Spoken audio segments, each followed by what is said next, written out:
Hi, Michelle Hartley here, and today's date is Friday, December 11th, 2020, and I have been working on kind of compiling the things that I've learned in my EDEC 105 class. My instructor is Robin Dahlman, and so I'm going to discuss those things today and how they've shaped my thinking and my philosophy of early childhood education.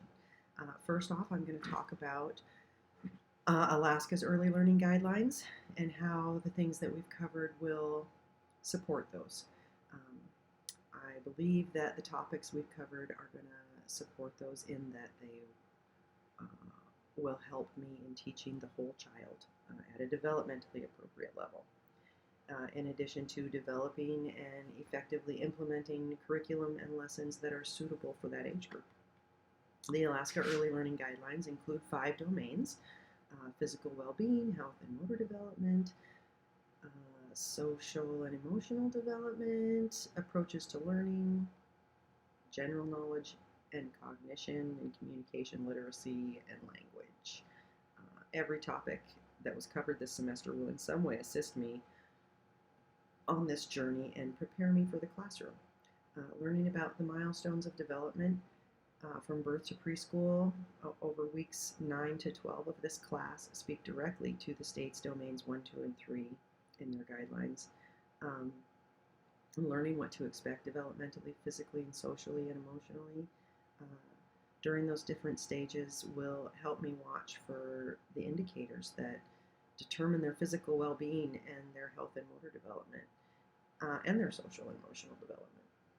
So having the opportunity in week 5 to analyze principles of different early learning programs or program philosophies and um, analyzing different early learning policies in weeks 2 and 3.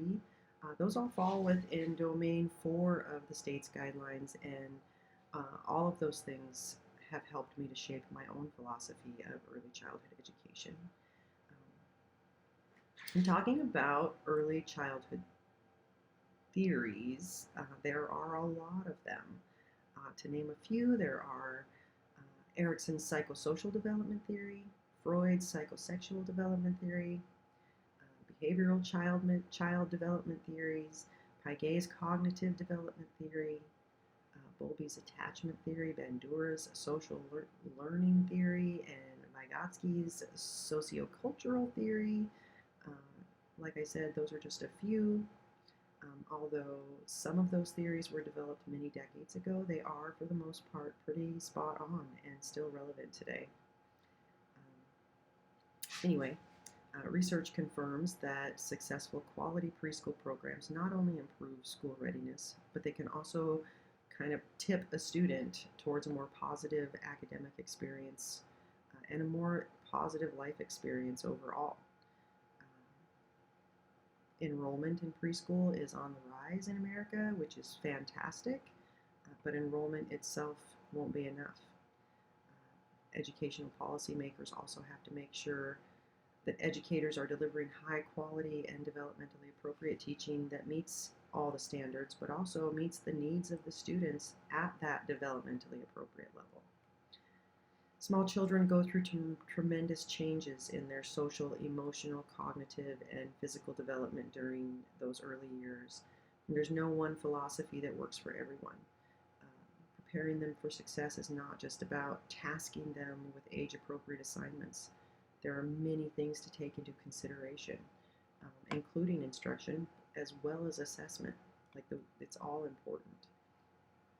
Early childhood presents us educators with an extremely unique set of opportunities and challenges.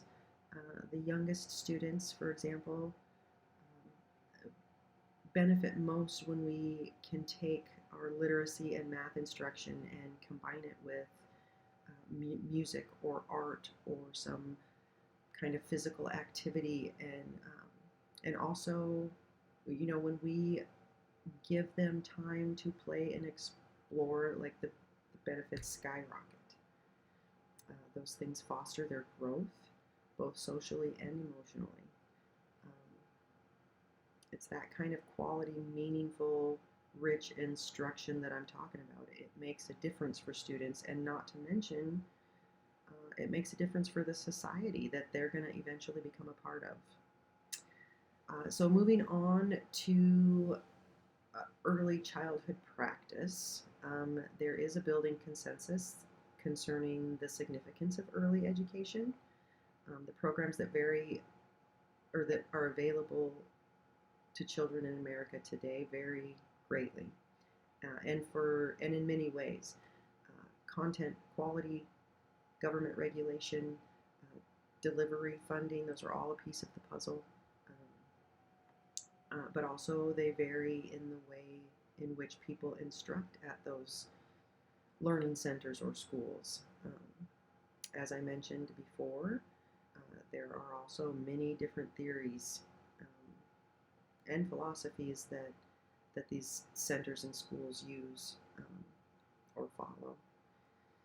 Children in preschool are learning both academic and social-based stuff. Of course, they're learning letters and numbers and how to write, but they're also learning how to share and cooperate and take turns and solve social problems. Like sponges, they're just learning it all. And all of that is preparing them for life and for the schooling that follows. A lot of times we talk about scaffolding, meaning that we offer a ton of structure and support when they're learning something new, and as the skill is learned and practiced, then we can eventually and slowly take away those supports, just like real scaffolding.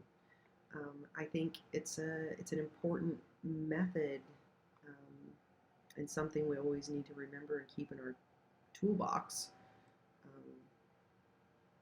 because it really helps to build confidence while they're learning. And yeah, speaking of learning, we have to remember that learning is not just a matter of hoarding facts and skills. That age group, well, all age groups really, build knowledge actively. They're taking new concepts and kind of mixing them with existing things they know.